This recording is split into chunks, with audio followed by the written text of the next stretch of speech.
नमस्कार साथियों, स्वागत है आपका आज की अपनी इस जादुई क्लास नंबर 3 में। जैसा कि आप बिंदु देख पा रहे हैं, आज का बिंदु अपना है अष्टछाप।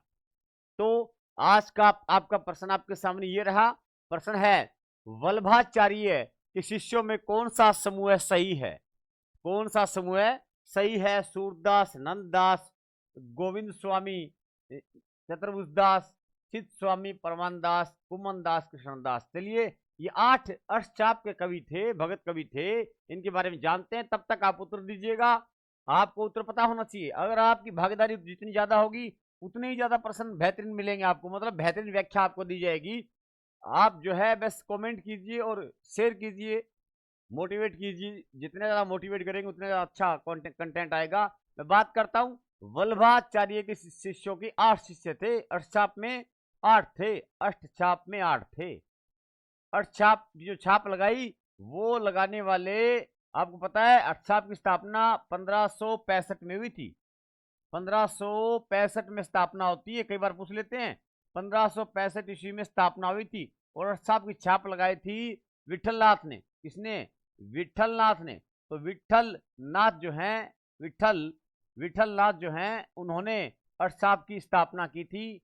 विठलनाथ ने बैठे बैठे छाप लगा दी। 6-5 में छाप लगी होगी, 6-5 में छाप लगी। बैठे बैठे छाप लगा दी, 6-5 में छाप लगी। विठलनाथ ने बैठे बैठे एक रचना और लिख दी, एक रचना और लिख दी, श्रृंगार रसमंडन।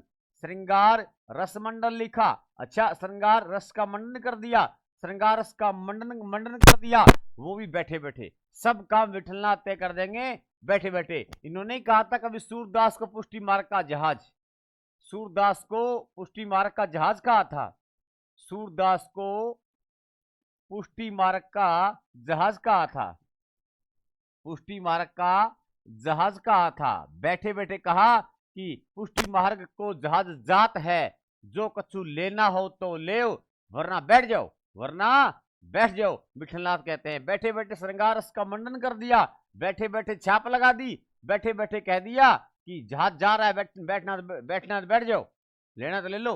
अष्टछाप 6-5 में छाप लगी, ये तय हो जाना चाहिए। अब मैं बात करता हूं, एक तरफ वल्लभाचार्य के शिष्य होंगे 4 शिष्य, वल्लभाचार्य के शिष्य होंगे, और एक तरफ आपके विठल नाथ के शिष्य होंगे। यहां जो प्रश्न आपसे पूछा गया है, ये उत्तर आपके दिमाग में आ गया होगा और आपने उत्तर दिया होगा, जहां तक उम्मीद है मेरी। चलिए, कौन सा समूह सही है? बात करते हैं 8 शिष्यों की। मैं लिखता हूं नाम। वल्लभाचार्य के शिष्य सबसे पहले कुम्भनदास, सबसे पहले कुम्भनदास है, सबसे पहले कुम्भनदास है। इसके बाद सूरदास है, जन्म कर्म भी याद रखना चाहिए, सूरदास है। इसके बाद आपका परमानंद दास है, परमानंद दास है। और इसके बाद है आपका कृष्णदास। कौन है? कृष्णदास। हम सोचेंगे तो याद हो जाएगा। इधर बात करते हैं अपन विठलनाथ के शिष्य है। कौन? गोविंद स्वामी, गोविंद स्वामी, चित स्वामी। कौन है? चित स्वामी। और चतुर्भुज दास, चतुर्भुज दास। और कौन? और आपका है नंददास। कौन है? नंददास। ऐसे ऐसे तरीके सारे दिए गए हैं ऐप में, सब चीज तरीके से पढ़ाई गई है। बस आपको तरीका ये दिया जा रहा है कि तरीके होने चाहिए आज के समय में। अगर लंबे समय तक याद रखना है, कंटेंट अच्छे से तैयार करना है, तो फिर तरीका होना चाहिए। किताबों में सीधा सीधा नहीं आता, आजकल सीधा सीधा मिक्स होता है वहां पे, और प्रश्न बेहतरीन आने लग गए। तो हम बात करते हैं, कर्म भी आ जाता है इनका, कि इनका कर्म क्या है, इनका कर्म क्या है, पता होना चाहिए। देखिएगा, मैं कहता हूं कि कुंभनदास 1468 में जन्मे थे, 1468 ईस्वी, गौर करना, 68 में जन्मे। सूरदास 1478 में जन्मे थे। सूरदास अंधे थे, इसलिए सूरदास अंधे थे। सूरदास के ठाट नहीं थे, क्योंकि किसी ने साथ नहीं दिया। 1478 में जन्मे थे। अब सोचना, इधर के दोनों में 10 साल का अंतर है, 68 10 78। तो ये गोविंद स्वामी भी 1500, G for Govind Swami, G for Govind Swami. G को पलटने पे 5 बनता है, यू पलटा लगाइए जी का, यू 5 बन जाएगा, यू 1505 में। तो 1515 में चित स्वामी, स्वामी दोनों में अंतर 10 साल का। 15 में सोचना, 10 साल का अंतर, 10 साल का अंतर। शुरू के दोनों में 10 साल का अंतर होगा, इधर वालों में। और स्वामी स्वामी साथ रहेंगे इधर, याद रखना। इसके बाद परमानंद दास, ये सारे के सारे 1400 में है, और इधर तय है कि सारे के सारे 1500 में है, 1500 में है। ये परमानंद दास 93 में जन्मे थे और ये 96 में जन्मे थे। किरछन दास 96 में जन्मे थे, किरछन दास 96 में जन्मे थे। यहाँ 3 साल का अंतर है, यहाँ 3 साल का, यहाँ 10 साल का, यहाँ भी 10 साल का, तो यहाँ भी तय है कि 3 साल का ही होगा। चतुर्भुजदास 40 में नहीं 30 में जन्मे थे, चतुर्भुजदास 40 में नहीं 30 में जन्मे थे। नंददास सबसे छोटे थे, इसलिए काम बिगाड़ते थे, सबसे छोटा काम बिगाड़ता है, 3 तिगाड़ा काम बिगाड़ा, 33 में जन्मे थे। यहाँ भी 3 साल का अंतर, 10 साल का अंतर, 10 और 3, यही बात तय हो जानी चाहिए जन्म में।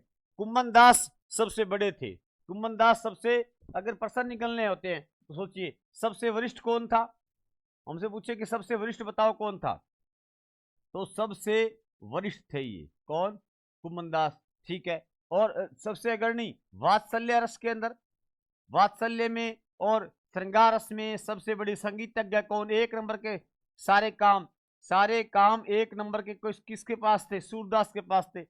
परमानंद दास जो है वो वात्सल्य में 2 नंबर पे थे सूरदास के बाद। वात्सल्य में सेकंड स्थान किसका था, परमानंद दास का था। कृष्णदास है वो कुशागर बुद्धि के थे, सबसे तेज बुद्धि के, और शूद्र थे ये, बाकी तो ब्राह्मण थे लगभग, किसान थे, क्या कुम्भन दास का किसान था। चतुर्भुजदास कुम्भन दास का बेटा था, क्योंकि सोचना कि भय वाले का बेटा भय वाला ही हो सकता है, और कोई नहीं हो सकता, और कोई हो नहीं सकता। ये भी किसान था, वो भी किसान था, है ना। परमानंद दास कन्नौज के काल में कुछ ब्राह्मण थे, कुशागर बुद्धि का था, और कृष्णदास है वो शूद्र था, शूद्र थे ये, और इन्हें ये वल्लभाचार्य ने अर्थ साहब का सेवा भार दिया था, इसलिए ये प्रशासनिक अधिकारी थे, यानी प्रशासन संभालते थे। अर्थ साहब के प्रशासनिक अधिकारी नाम से कौन प्रसिद्ध थे, अधिकारी नाम से कौन प्रसिद्ध थे, जो गुजराती भाषा जानता हो वही होगा।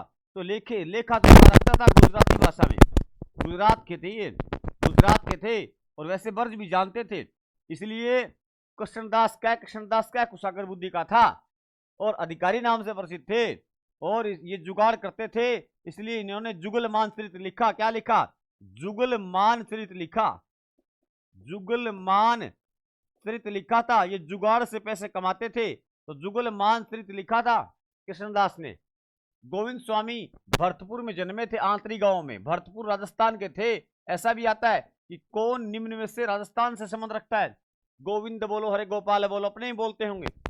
चित स्वामी छीतू चौबे के नाम से प्रसिद्ध थे, बचपन में उदंड प्रवृत्ति के थे, उदंड प्रवृत्ति के थे ये, कौन, चित स्वामी। अच्छा, एक बात तय करनी है कि गोविंद स्वामी जो है वो सूरदास के बाद सबसे बड़े संगीतज्ञ माने जाते हैं।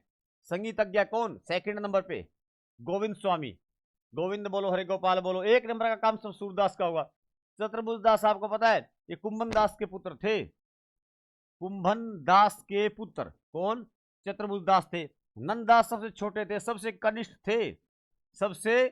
कनिष्ठ थे, और इनका काव्य सौष्ठव में सूरदास के बाद दूसरा स्थान आता है।